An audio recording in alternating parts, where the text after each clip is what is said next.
할렐루야. 하나님의 말씀을 함께 나누고 보도록 하겠습니다. 오늘 하나님의 말씀은 히브리서 4장 말씀입니다. 히브리서 4장 12절과 13절 말씀을 함께 보겠습니다. 자, 우리 찾으셨으면 한 목소리로 함께 읽겠습니다.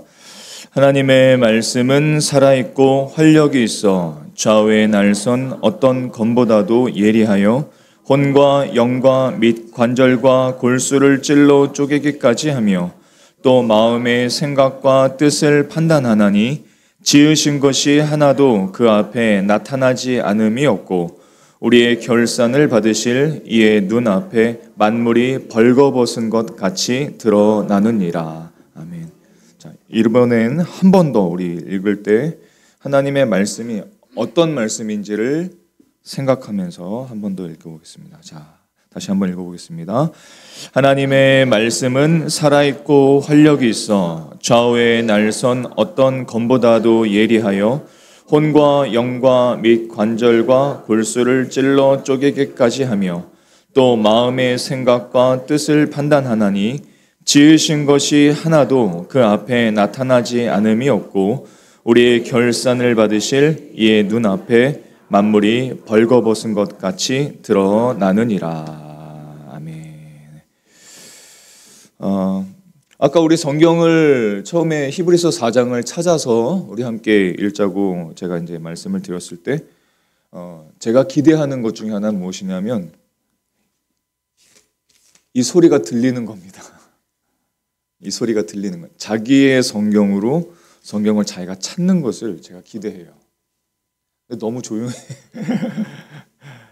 자, 모든 목회자들이 그렇겠지만 한 주간 제 마음에도 근심이 되었던 것은 주일 말씀입니다. 한 주간의 삶을 보내면서 한 주간의 이 시작이 되는 주일 말씀을 어떤 말씀을 정하고 나눌지는 모든 목회자들이 아마 큰 기쁨이 되고 또 근심이 되기도 하죠. 추수감사주일을 지난주 보내고 또 감사의 달을 마감하면서 어떻게 또 어떤 것에 집중해야 할지 또 어떤 것에 우리가 감사하며 살면 좋을지 정말 고민이 많았습니다. 수요일부터 금요일까지 심지어 그 사이에 운동을 하는 시간에도 고민이 되어서 주님의 인도하심을 구했어요. 그리고 목요일 오후에 금요일 새벽 설교를 준비하면서 주님께서 제 마음에 질문을 하시는 것을 느꼈습니다. 어떤 질문을 하시냐면 너는 무엇을 가지고 설교하니? 라는 질문이 주셨어요. 네가 하고 싶은 말을 하길 원하니? 아니면 사람들이 듣기 좋은 어떤 이야기를 하길 원하니? 세상 사람들이 주목할 만한 어떤 이야기를 하길 원하니? 라는 질문을 제 마음에 주시는 것을 느꼈습니다. 그래서 저는 아니요, 하나님의 뜻을 사람들에게 잘 전달하고 싶습니다. 그게 제 소망입니다. 그렇게 마음으로 답했더니 다시 말씀하시기를 그러면 그거를 어디서 찾니? 라는 질문을 하셨습니다. 그걸 어디서 찾니? 그래서 성경이요. 성경에서 찾죠. 성경에서 사람들에게 전할 말을 제가 찾지 않겠습니까? 이게 굉장히 눈이 확 띄는 이야기였습니다. 여러분, 우리 인생에, 우리의 삶에, 우리의 전 인생에 필요한 진리, 필요한 은혜를 도대체 어디서 찾습니까? 성경입니다. 우리가 어떻게 살아야 되는지 아니면 우리의 삶이 어떤 방향으로 가야 하는지 어떤 것을 끊어야 하는지 어떤 것을 취해야 되는지 무엇을 얻어야 되는지를 뭘 통해서 알 수 있습니까? 성경입니다. 성경이에요. 여러분, 하나님께서 성경을 우리에게 주셨습니다. 그거보다 감사한 일이 또 뭐가 있을까요? 생각이 되어졌어요. 여러분, 성경이 없다면 저는 설교를 해서는 안 됩니다. 설교를 할 수가 없습니다. 온 지구에 성경이 없다면 목회자들 필요 없습니다. 교회 필요 없습니다. 다 필요 없습니다. 성경이 없다면 기독교는 가치가 없습니다. 성경이 없다면 하나님의 존재를 알 수 없고 예수님의 존재를 알 수 없고 인간의 존재를 알 수가 없습니다. 예수를 몰라요. 성경이 없다면 십자가 모릅니다. 죄 몰라요. 인간 모릅니다. 자연 모릅니다. 나무 몰라요. 들에 핀 꽃 의미를 모릅니다. 왜 꽃이 피는지 모릅니다. 알 수가 없어요. 진리 모릅니다. 인간에 필요한 평안, 성경이 없다면 그 평안이 뭔지를 모릅니다. 만족, 기쁨, 행복, 구원 모릅니다.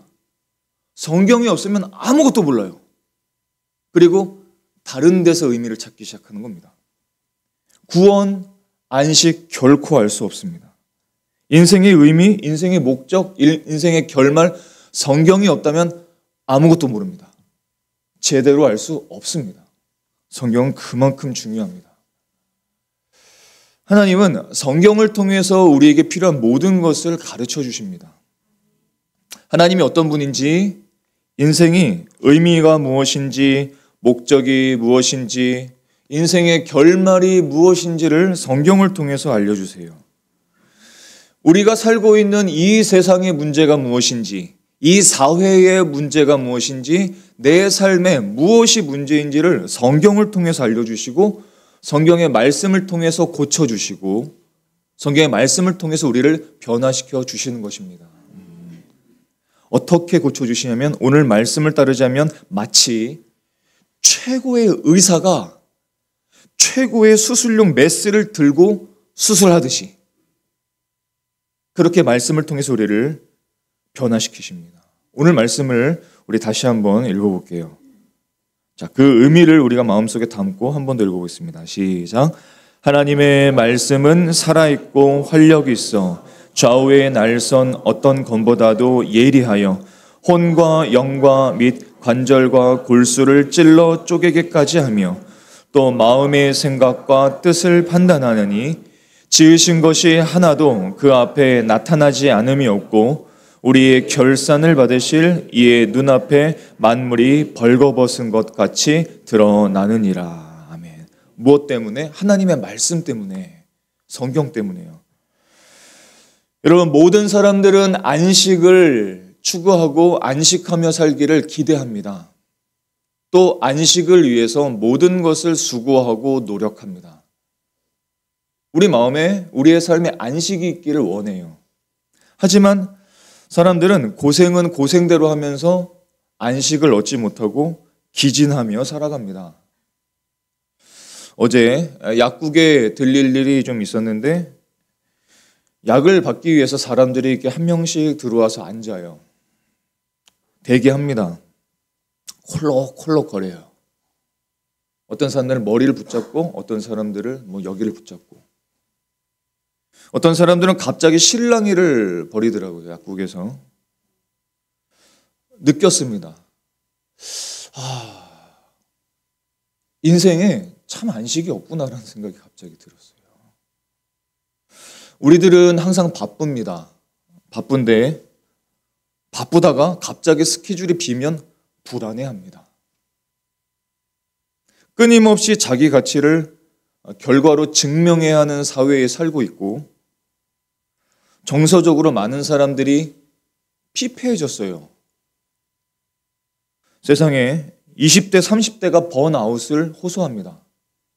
예전에는 40대, 50대가 돼서야 번아웃을 됐었어요. 근데 이제는 안 그래요. 20, 30대의 번아웃을 호소해요. 과도한 자극을 많은 사람들이 소비하며 살아갑니다. 끊임없는 정보, 끊임없는 소식들, 끊임없는 자극들, 영상들, 뇌가 쉬지를 못해요. 뇌가 쉬지를 못해요. 마음이 쉬지를 못합니다. 조금만 조용해지면 불편해합니다. 불편해요. 깊은 관계를 맺기보다는 얄팍한 관계, 가벼운 연결에 머무릅니다. 공동체보다 개인주의적으로 발전되고 있고 개인의 감정이 무엇보다 중요합니다. 내가 싫으면 안 해버리면 그만이죠. 예배를 드리는데 마음은 굉장히 분주합니다. 하나님 앞에 예배하지만 우리의 마음은 굉장히 분주해요. 말씀을 듣고 말씀을 믿어야 하지만 말씀을 듣는데 말씀을 들어도 그 마음이 터치되지를 못합니다. 카페에 앉아 있어도 사람들은 마음은 항상 일 생각, 걱정 생각, 두려움. 사람들에게 안식이 없습니다. 너무 안식이 없어요. 안식이 없고 시간과 장소가 확보되지 않는 상태에서 하나님도 묵상하지 못합니다. 하나님을 사랑할 기회도 없어요. 시간도 없습니다. 시간은 계속 가고 뭔가는 많이 하지만 마음에 안식이 없어요. 삶에 안식이 없습니다. 우리들의 삶이 아닌가요? 하나님은 우리 모두가 하나님의 안식 안에서 살기를 원하십니다. 용서, 평안, 기쁨, 화목, 그것들이 가득한 안식 안에서 살기를 원하시고, 그렇게 살다가 장차 영원한 안식의 나라, 천국에 다 들어가기를 원하십니다. 하나님이 원하시는 거예요. 그런데 놀랍게도 사람들은, 하나님이 창조하신 사람들은 그 안식 안에서 살지 못하고 수고하고 애쓰고 피땀을 흘리면서 살아가는데 안식이 없어요. 하나님의 안식 안에 들어가기 위해 인생에 가장 필요한 것들은 하지 않습니다. 하나님의 안식 안에서 사는 것이 삶의 위대한 목표거든요. 목적이거든요. 하나님이 인간을 창조하신 목적입니다. 하나님이 인간을 이 땅에 창조하신 목적은 이 땅에서 수고하고 힘들게 애쓰고 분주하고 걱정하고 두려워하며 분주히 사는 그런 삶을 우리에게 주신 게 아니거든요. 하지만 우리는 그렇게 살아가고 있습니다. 하나님의 안식에 필요한, 하나님의 안식을 누리기 위해서 정작 필요한 것들은 사람들이 하지 않고 살고 있습니다. 그래서 하나님은 성경을 통해서 본보기를 보여주세요. 어떤 본보기냐면 성경을 보면 광야에서 이스라엘 백성들이 방황합니다. 근데 그들은 원래 방황할 사람들이 아닙니다. 그들은 방황할 사람들이 아니에요. 하나님의 백성들로서 하나님의 약속을 받은 사람들, 하나님의 말씀을 받은 사람들, 하나님의 약속 안에 거하는 사람들입니다. 그래서 하나님의 약속을 믿고 그 약속을 신뢰하고 따르면 방황하지 않아도 되는 사람들. 근데 그들이 방황합니다. 광야에서 계속 방황합니다. 우리들이 삶 속에서 방황하는 것처럼 말입니다. 그 이유는 간단했습니다. 하나님께서 약속해 주셨고 말씀을 주셨고 복음을 주셨지만 그 말씀을 듣지 않았고 그 말씀을 믿지 않았던 겁니다. 히브리서 4장 11절에 히브리서 기자는 우리에게 이렇게 이야기를 하죠. 그러므로 우리가 저 안식에 들어가기를 힘쓸지니 이는 누구든지 저 순종하지 아니하는 본에 빠지지 않게 하려 함이라. 이스라엘 백성들이 그렇게 방황했던 이유는 하나님의 약속을 신뢰하지 않았기 때문인데 지금 우리들도 그 본을 따라서 방황하지 않고 하나님의 안식 안에서 살기를 원하신다는 겁니다. 그런 것들을 반복하지 말라는 것이죠. 그들의 본을 따르지 말라는 것입니다. 그들이 안식에 들어가지 못한 이유가 무엇이냐면 이 말씀은 더욱 분명하게 말합니다. 히브리서 3장 19절의 말씀을 보면 이러보건대 그들이 믿지 아니함으로 능히 들어가지 못한 것이라. 하나님께서는 약속하시고 말씀을 주셨지만 그 인생들에게 가장 필요한 복음을 주셨지만 그 복음을 믿지 아니함으로 안식에 들어가지 못했다는 겁니다.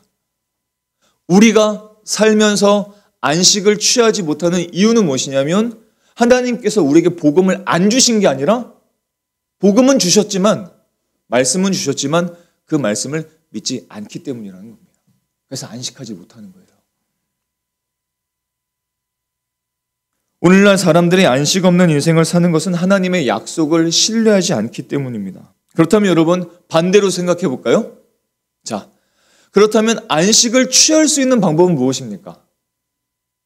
하나님의 말씀을 신뢰하는 것입니다.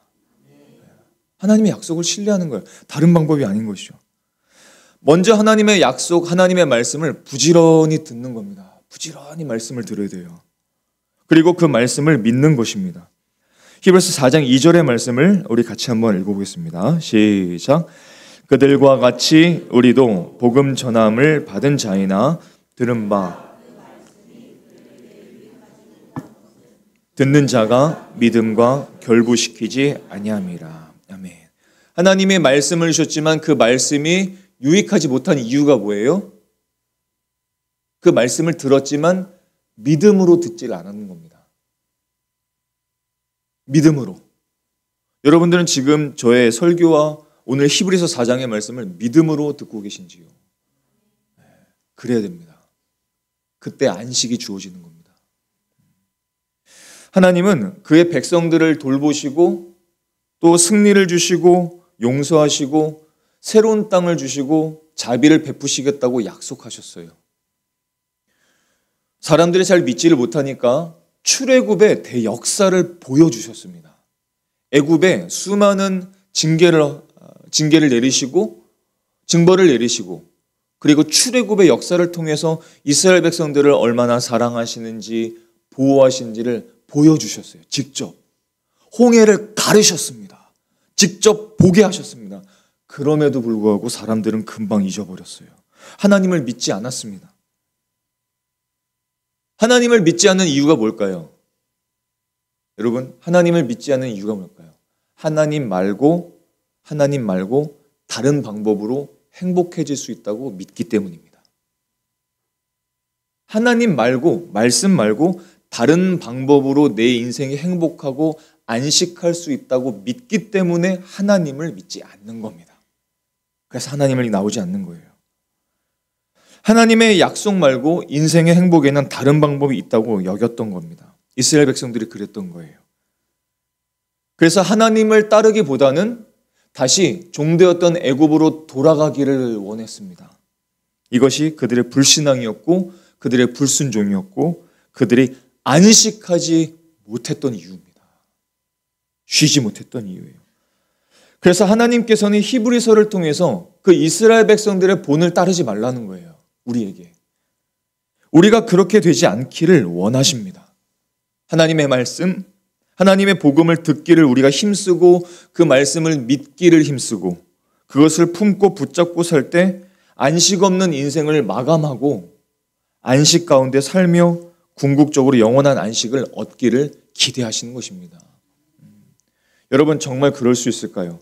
제가 지금 이렇게 얘기하면서도 혹시 정말 그럴 수 있을까? 하나님만이 유일한 해답일까라고 의심하는 분들이 계실 겁니다. 우리가 듣는 말씀이 어떤 능력이 있길래 정말 그럴 수 있을까요?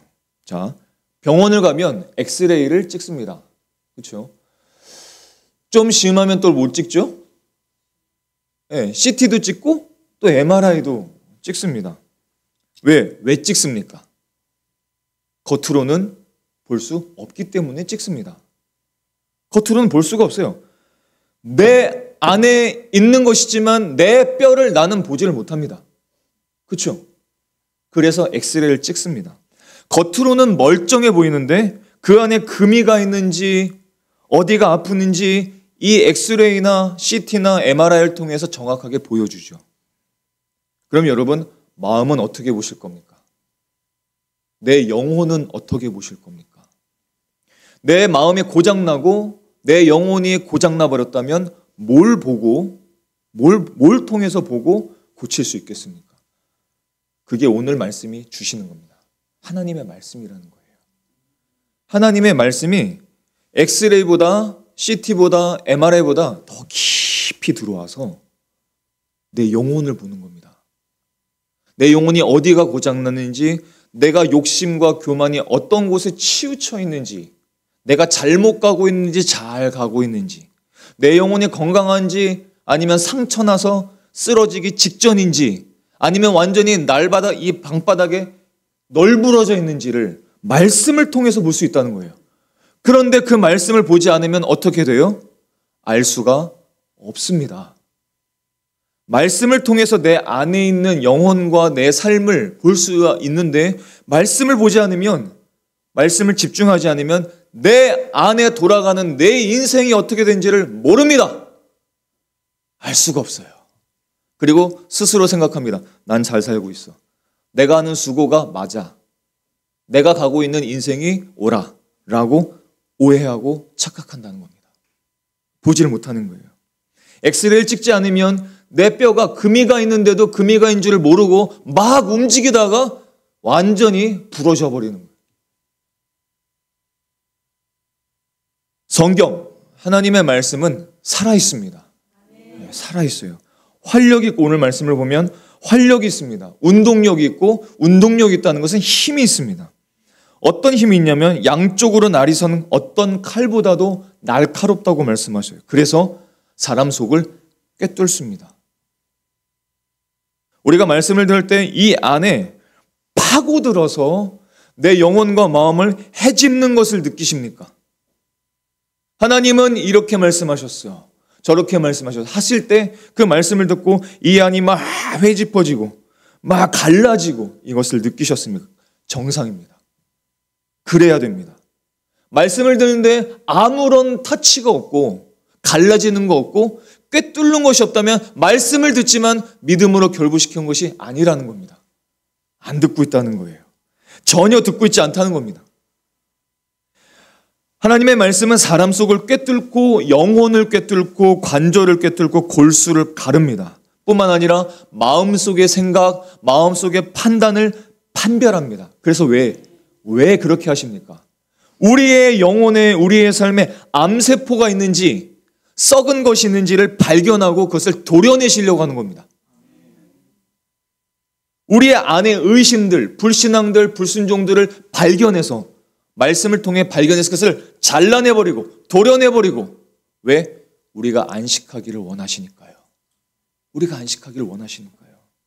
그것이 있으면, 내 안에 있으면 안식할 수가 없기 때문에, 나를 너무나 사랑하기 때문에 말씀을 주시는 겁니다. 그러니까 말씀이 내 안에 들어와야 그것을 도려내거든요. 우리 마음의 문을 열어서, 귀를 열어서 주님의 말씀에 순종하게 해요. 하나님의 말씀이 꿰뚫지 못할 것은 아무것도 없습니다. 그래서 말씀이 들어와서 내 영혼을 치유하고 삶을 구원하고 기쁨과 평안을 주고 해답을 주고 안식을 주는 것입니다. 그러함에도 불구하고 많은 사람들은 성경을 어떻게 생각하냐면 교회 다니는 사람들이 읽는 책 정도로 여기는 겁니다. 심지어 교회를 다니는 사람들도 하나님의 말씀을 어떤 도덕책이나 아니면 내 영혼이나 아니면 내 마음에 좀 위안을 주는 그런 교과서 정도로 여겨요. 삶과 하나님의 말씀은 결코 뗄래야 뗄 수가 없는 것입니다. 삶의 목적은 하나님의 안식에 들어가는 것입니다. 죄에서 구원받고 하나님의 평안한 임재 안에서 영혼을 기쁘게 보내는 것, 이것이 삶의 위대한 목표입니다. 그리고 이 크고 기쁜 안식에 들어가려면 우리는 반드시 하나님을 신뢰해야 합니다. 히브리서 4장 3절에서는 우리에게 이렇게 말씀하시죠. 이미 믿는 우리들은 저 안식에 들어가는도다. 하나님의 약속, 하나님의 말씀을 믿는 사람들은 안식에 들어가는도다. 이렇게 말씀하신 거예요. 따라서 하나님을 믿고 신뢰하려면 그분의 말씀을 자꾸 들어야 됩니다. 부지런히 복음을 들어야 됩니다. 그리고 들을 때 주의를 집중해야 합니다. 우리의 온 생각을 복음과 하나님의 말씀에 집중하는 겁니다. 주의를 기울이고 그 말씀을 생각하고 그분께서, 하나님께서 우리에게 믿도록 하신 약속들을 알아야 합니다. 마음을 완악하지 않도록 해야 합니다. 그래서 불신앙에 빠지지 않도록, 안식을 잃어버리지 않도록, 방황하는 인생이 되지 않도록 하실 수 있기를 축복합니다. 히브리서 4장 12절의 말씀을 제가 다시 한번 주의해서 읽고 싶습니다. 하나님의 말씀은 살아있고 활력이 있어 좌우에 날선 어떤 검보다도 예리하여 홍과 영과 및 관절과 골수를 찔러 쪼개기까지 하며 또 마음의 생각과 뜻을 판단하나니, 하나님의 말씀이 우리 안에 들어올 때 마치 칼이 단단하고 아주 깨어지기 어려운 그 막을 뚫고 확 들어오듯이 아주 깊이 파고들어서 그 안에 무엇이 있는지를 판단한다는 겁니다. 판단한다는 것은 정죄한다는 뜻이 아니라 평가한다는 뜻이에요. 뭘 평가합니까? 우리의 삶이 지금 위태로운지, 내 삶이 지금 위태로운지 아닌지, 우리의 영혼이, 우리의 영혼이 위태로운지 아닌지를 말씀이 쑥 들어와서 평가한다는 겁니다. 여러분, 인생의 가장 큰 위험은 뭘까요? 우리가 살고 있는 이 인생의 가장 큰 위험은 돈과 명예와 인기가 없는 것이 아닙니다. 하나님께 대한 믿음이 없는 거예요. 그게 가장 큰 위험입니다.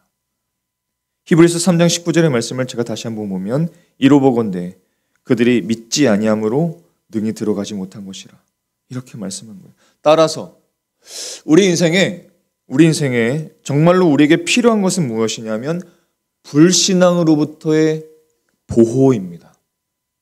불신앙으로부터 보호를 받는 게 우리가 참 중요해요. 우리가 매일매일 하나님의 약속에 대한 불신앙과 싸워야 합니다. 우리를 하나님의 안식에 들어가지 못하게 하는 것은 바로 불신앙입니다. 그래서 하나님의 말씀이 그토록 중요합니다. 하나님의 말씀은 우리의 모든 것을 꿰뚫어 보시고 우리 안에 들어있는 것이 믿음인지 불신앙인지를 드러내십니다. 그래서 안식으로 우리를 초대하고 계시는 것입니다. 그래서 우리는 서로 이 안식과 성경의 말씀을 권면해 주셔야 돼요. 히브리서 3장 12절부터 13절까지 말씀을 우리 같이 한번 볼게요. 시작. 형제들아, 너희는 삼가 곧 너희 중에 누가 믿지 아니하는 악한 마음을 품고 살아계신 하나님에게서 떨어질까 조심할 것이요, 오직 오늘이라 일컫는 동안에 매일 피차 권면하여 너희 중에 누구든지 죄의 유혹으로 완고하게 되지 않도록 하라. 아멘. 누구든지 죄의 유혹을 받을 수 있고 누구든지 죄의 유혹 때문에 마음이 완고해지고 딱딱해질 수 있습니다. 그러면 안식하지 못하고 말씀이 들어오질 못하죠. 그래서 서로 권면을 하라는 겁니다. 매일, 피차, 서로 이렇게 권면을 하라는 거예요. 여러분, 우리 목장 식구 여러분, 우리 교회 성도 여러분, 오늘도 말씀을 읽으십시오. 그분의 음성을 들으십시오. 우리의 삶의 깊은 곳을 말씀으로 비춰보십시오. 말씀이 여러분의 영혼을 꿰뚫어 보도록 허락해 주십시오. 하나님의 약속을 믿고 사는지 아니면 이 세상의 거짓과 속임수를 믿고 사는지 말씀을 통해서 판단해 보십시오. 그리고 하나님의 안식 안에서 사세요. 하나님의 안식 안에서 사세요. 참된 기쁨과 평안으로 하루하루를 살아가세요. 서로서로를 권면해 주는 겁니다. 그래서 매일 카페에 올리고 톡에도 올리고, 말씀이 아니면 이 인생이 아무것도 아니라서, 말씀 아니면 아무것도 안 되니까 말씀을 권면하는 거예요. 안식이 없으면 뭘 가져도 아무것도 아니니까요. 우리가 하나님의 말씀을 주의 깊게 들을 때 말씀이 우리 안에 깊이 들어오게 될 것입니다. 그래서 우리 안에 있는 거짓과 속임수를 밝혀버릴 거예요. 그리고 그것을 걸러내고 진리와 생명 속에서 우리를 살도록 해 주실 것입니다. 우리 안에는 기만과 교만이 많아요. 근데 말씀이 들어오면 그것을 잘라냅니다. 우리의 죄가 많습니다. 이 안에 죄로 가득한 마음이 많죠. 근데 말씀이 들어오면 그 말씀이 그 죄악된 마음을 잘라내버립니다. 그래서 하나님의 말씀은 나로 하여금 자유를 없애게 하는 것이 아니라 우리에게 자유를 주고 우리의 삶에 생명을 주고, 결국은 그 말씀은 우리를 보호해 주는 것입니다. 여러분, 말씀을 믿고 안식하실 수 있기를 소망합니다. 말씀을 믿고 듣고 안식하는 데 있어서 방해하는 두 가지를 말씀드리고 싶습니다. 그 두 가지는 무엇이냐면, 성경을 믿지 못하게 하는 결정적인 존재 두 가지가 있습니다. 그것은 우리 몸의 밖에 있는 사탄의 영향력이고, 또한 우리 안에 있는 죄의 영향력입니다. 이 두 가지는 여러분들을 계속해서 말씀을 듣지 못하고 말씀을 믿지 못하게 만들 것입니다. 계속해서 그렇게 할 거예요. 이 두 가지는 우리의 영적인 눈을 멀게 하는 질병과 같습니다. 첫 번째는 사탄입니다. 사탄은 실제로 존재합니다. 성경은 사탄의 존재를 분명하게 말씀하십니다. 사탄의 졸개들인 귀신들이 우리를 괴롭히고 있다는 것도 성경에서 분명히 말씀하십니다. 사탄은 내가 성경을 읽을 때 하나님께서 우리에게 보여주시기를 원하는 그 위대한 것들을 보지 못하도록 자꾸 만들어버려요. 고린도서 4장 3절부터 4절까지 말씀을 보면 이렇습니다. 만일 우리의 복음이 가리었으면 망하는 자들에게 가리어진 것이라. 그 중에 이 세상의 신 사탄이죠. 이 사탄이 믿지 아니하는 사람들의 마음을 혼미하게 하여 그리스도의 영광의 복음의 광채가 비치지 못하게 함이니 그리스도는 하나님의 형상이니라. 사탄이 하는 일이 뭐냐면 하나님의 말씀을 계속 듣지 못하게 합니다. 그리고 그리스도의 영광의 복음의 광채가 내게 비춰지는 것을 방해합니다. 자꾸 방해해요. 왜냐? 그 그리스도의 영광의 광채가 비춰지면 생명을 얻기 때문이죠. 삶이 변화되기 때문입니다. 사탄은 그것을 계속해서 방해합니다. 믿음 없는 사람들로 하여금 복음의 광채를 비치지 못하게 해요. 마음을 혼미하게 합니다. 사탄은 믿는 자들로 하여금도 그렇게 또한 역사합니다. 사탄은 성경을 읽는 것을 그대로 놔둡니다. 교회 다니는 사람 그냥 놔둡니다. 성경 보는 거 그냥 놔둡니다. 성경 읽게 놔둡니다. 하지만 믿음으로 보지 못하게 합니다. 교회 다니는 많은 사람들이 성경을 믿음으로 보질 못하고 어떻게 보냐면 도덕 교과서로 봅니다. 하나님의 말씀, 나에게 주신 약속으로 믿질 않습니다. 역사적 호기심을 풀 도구로 봅니다. 혹은 죄책감을 좀 덜 용도로 성경을 봅니다. 아니면 어떤 사람들은 내 신앙을 다른 사람들에게 자랑하기 위한 나 이 정도 성경 알아. 나 이 정도 성경 많이 봤어. 도구로 보게 합니다. 그러니까 사탄이 하는 거예요. 또 한 가지가 있습니다. 우리 안에 있는 죄성이 우리를 자꾸 눈멀게 합니다. 고린도전서 2장 14절의 말씀을 보면 육에 속한 사람은 하나님의 성령의 일들을 받지 아니하나니 이는 그것들이 그에게는 어리석게 보이며 또 그는 그것들을 알 수도 없나니 그러한 일은 영적으로 분별되기 때문이라. 여러분, 이 안에서 우리 가운데 태어나서부터 예수님을 믿은 분 계신지요? 태어나면서부터 성경을 믿으신 분 계신지요? 없습니다. 모든 사람들이 태어날 때부터 죄인으로 태어나기 때문이죠. 그래서 육신의 본성이 어떤 것을 갖고 있냐면 하나님의 영들, 하나님의 영적인 영에 속한 모든 것들을 분별할 수가 없습니다. 그래서 죄성은, 우리 안에 있는 죄성은 믿음이라든지 교회라든지 하나님이라든지 영적인 것들을 그저 어리석은 것으로 보게 만들어버립니다. 자꾸. 교회 다니는 거 굉장히 어리석은 일로 보게 하죠. 교회에 나와서 예배하는 사람들 보면 이 일요일을 이렇게 보낸다고, 이 시간을 이렇게 보낸다고 아주 어리석고 미련한 것으로 보는. 왜요? 육에 속해 있기 때문입니다. 육에 속해 있기 때문에.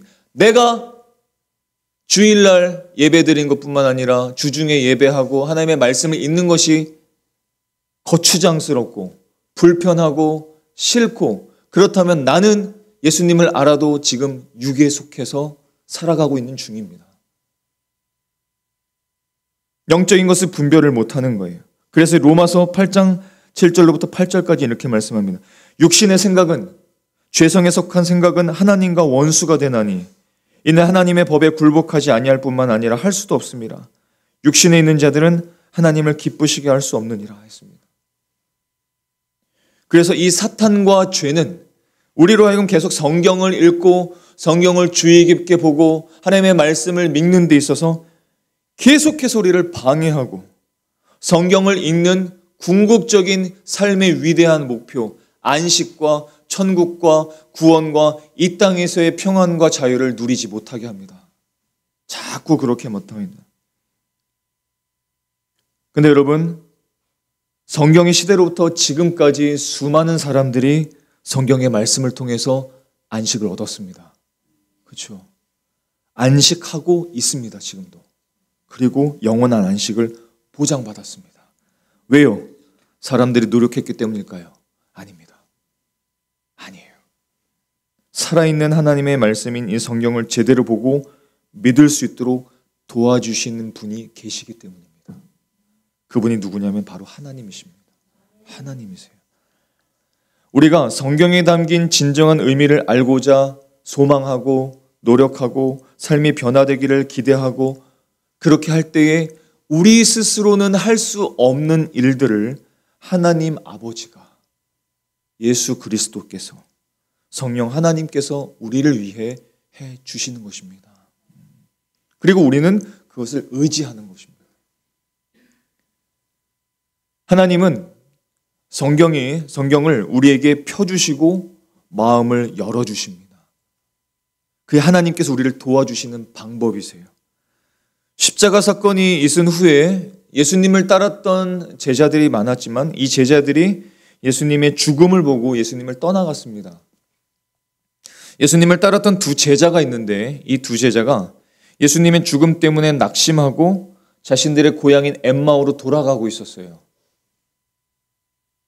그들은 예수님께서 이스라엘의 왕이 되어서 로마로부터 해방되기를 기대했습니다. 하지만 예수님께서 죽으시니까 낙심해버렸어요. 당황했습니다. 자, 그때 그 고향으로 돌아가고 있던 그 길에 예수님께서 동행하세요. 부활하셨기 때문입니다. 부활하신 예수님께서 그들과 함께 걸어가세요. 그리고 이렇게 말씀하십니다. 누가복음 24장 25절 26절의 말씀을 보면 이르시되 미련하고 선지자들이 말한 모든 것을 마음에 더디 믿는 자들이요. 그리스도가 이런 고난을 받고 자기의 영광에 들어가야 할 것이 아니냐라고 예수님께서 말씀하신 무슨 말씀이에요? 너희들이 지금까지 들었던 하나님의 말씀을 잘 못 들었다는 겁니다. 믿음으로 듣지를 않았다는 겁니다. 그래서 지금 낙심했다는 거예요. 안식이 없다는 겁니다. 그리고 낙심해서 자기 고향으로 돌아가고 있다는 겁니다. 이 사람들은, 이 제자들은 이전에 선지자들이 말한 예수 그리스도의 고난 십자가를 이미 다 들었지만 그것을 제대로 보지 못했습니다. 마음속의 어리석음과 마음의 둔함으로 그것을 못 들었어요. 그때 주님께서 다가오셨습니다. 부활하신 주님께서 다가오셔서 더디 믿는 이 사람들에게 그 말씀들이 무엇인지를 깨닫게 해주셨어요. 누가? 예수님께서. 그 사람들이 제자들의 갑자기 깨달음을 얻은 게 아니라 어떤 책을 보고 갑자기 깨달음을 얻은 게 아니라 주님께서 그 말씀을 깨닫도록 도와주셨다는 뜻입니다. 그게 주님께서 하시는 일이에요. 그리고 이렇게 말씀하시죠. 누가복음 24장 32절에 그들이 서로 말하되 길에서 우리에게 말씀하시고 우리에게 성경을 풀어주실 때에 우리 속에서 마음이 뜨겁지 아니하더냐. 예수님의 말씀을 들어도 깨닫지 못했을 때에는 냉랭했습니다. 마음이 완악했습니다. 그런데 예수님께서 다가오셔서 그 말씀을 깨닫게 해주셨을 때 그 마음이 뜨거워지고 그 마음이 하나님의 말씀을 깨닫게 되었기 때문입니다. 그 은혜가 우리 예배 가운데 있기를 소망합니다. 주님께서 제가 바라는 정말 간절히 원하는 것, 매 주일 예배마다 주중의 모든 예배마다 성령님께서 도와주셔서 그 말씀을 깨닫게 하실 거, 그걸 기대합니다. 저는 그럴 능력이 별로 없거든요. 말주변도 별로 없거든요. 단어도 잘 몰라요. 어떻게 말하면 사람들이 설득될지 설교를 통해 하나님을 더 알게 될지 저는 잘 모릅니다. 부족합니다. 그래서 예배 전에 저 안에서 목회실에서 기도하고 나와요. 성령님, 저뿐만 아니라 우리 모두가 이 말씀을 좀 깨닫도록 도와주십시오. 그래서 예수님을 바라볼 수 있도록 도와주십시오. 그런 예배가 되기를 소망합니다. 그래서 하나님은 우리 마음에 초자연적인 빛을 비춰주세요. 사탄은 우리로 하여금 이 영적인 눈을 눈멀게 하지만 하나님은 우리로 하여금 깨우쳐 주신 능력을 갖고 계시기 때문입니다. 고린도서 4장 6절의 말씀을 보면 어두운 데에 빛이 비치라 말씀하셨던 그 하나님께서 예수 그리스도의 얼굴에 있는 하나님의 영광을 아는 빛을 우리 마음에 비추셨느니라. 또 하나님은 우리 마음의 눈을 밝게 해주십니다. 에베소서 1장 17절 18절의 말씀을 보면 우리 주 예수 그리스도의 하나님 영광의 아버지께서 지혜와 계시의 영을 너희에게 주사 하나님을 알게 하시고 너희 마음의 눈을 밝히사 그의 부르심의 소망이 무엇이며 성도 안에서 그 기업의 영광의 풍성이 무엇인지를 알게 해주신다. 깨닫게 해주신다는 겁니다. 따라서 하나님께서 하나님의 말씀을 우리로 하여금 깨닫게 하시고 그 말씀을 통해 우리가 하나님의 안식으로 들어가게 하시려고 하나님은 우리로 하여금 밝은 빛을 비춰주시고 성령님을 주시고 하나님의 말씀을 자꾸 깨닫게 도와주시는 겁니다. 가끔 들었던 예화인데요. 아버지와 아이가 있습니다. 이 아이가 문방구? 무슨 문구점입니까? 문구점에서 연필이나 지우개를 자꾸 훔쳤어요, 이 아이가. 자꾸 훔쳤습니다. 그런데 훔쳤는데 주인에게 이 아이가 걸렸습니다. 걸렸어요. 주인이 호통을 치면서 말합니다. 아버지 데리고 와. 아빠 빨리 데리고 와. 아버지가 왔습니다. 주인에게 용서를 구하고 그 모든 것들을 몇 배를 더해서 배상을 하고 그리고 용서를 구했습니다. 감사하게도 그 주인이 모든 것을 용서해 주었어요. 배상을 받아들였습니다. 그리고 이 아이에게 다시 자유를 줬습니다. 아이가 다시 문구점에 올 수 있는 그런 자유를 다시 줬어요. 자, 그래서 이 소식을 듣고 이 좋은 복음의 소식을 이 아버지가 아이에게 말합니다. 네가 잘못했지만 주인이 용서해 줬어. 아버지가 다 갚았어. 값을 치렀어. 너는 이제 다시 그 문구점에 갈 수 있어. 자유롭게 가도 돼. 하지만 이제 훔치지 마. 이렇게 이야기를 해줍니다. 그런데 이 아이가 문구점에 안 가는 거예요. 갈 수 있게 되었는데 안 갑니다. 왜 안 갈까요? 왜 안 갈까요? 이 아이는 아빠의 말을 믿질 않았습니다. 그럴 리가 없다고 생각했어요. 그리고 죄책감이 있었습니다. 주인이 나를 싫어할 것이라고 여겼습니다. 나는 다 용서받은 것이라고 여기지 못했습니다. 그리고 이렇게 생각합니다. 다른 문방구 가면 되지. 꼭 거기 가야 돼? 다른 곳을 찾기 시작합니다. 하지만 학교와 집 사이에 있는 그 문구점을 지날 때마다 그 아이에게는 안식이 없었습니다. 반대로 여러분, 아이가 아빠의 말을 믿었더라면, 그 말을 믿고 수용했더라면, 그 아빠의 말을 전적으로 믿었더라면, 그 아이에게 전달된 복음을 믿었더라면 그 아이는 학교와 집 사이에 있는 그 문구점을 자유롭게 갈 수 있었을 겁니다. 마음에 안식이 있었을 거예요. 이게 이 세상과 저와 여러분의 삶에서 일어나는 일들입니다. 하나님은 성경을 통해서 우리에게 분명하게 말씀하십니다. 하나님은 창조주이시고 우리는 피조물입니다. 하나님은 죄로 가득 찬 인생을 구원하시기 위해서 예수 그리스도를 우리에게 보내주셨습니다. 예수 그리스도는 십자가에서 우리의 모든 죄와 허물을 대신 지셨습니다. 그래서 우리는 용서를 받았습니다. 우리는 자유와 해방을 얻었습니다. 이것이 성경의 복음입니다. 중요한 건 이제 그 복음은 이제 사실 어떻게 보면 끝난 거예요. 그건 이미 지난 사실입니다. 중요한 건 뭐예요? 그것을 믿느냐 이겁니다. 아이처럼 믿지 않고 안식 없이 그냥 계속해서 살아가느냐, 아니면 그 복음을 받아들이고 참 안식을 가지며 변화된 인생을 살아가느냐, 이것이 우리에게 남겨진 몫이 아닐까요? 복음을 부지런히 듣고 그 말씀을 믿음으로 받아들이고 그래서 우리의 삶에 기대하시는 그 참된 안식을 얻는 저와 여러분의 삶이 되실 수 있기를 예수님의 이름으로 축원합니다. 기도하시겠습니다.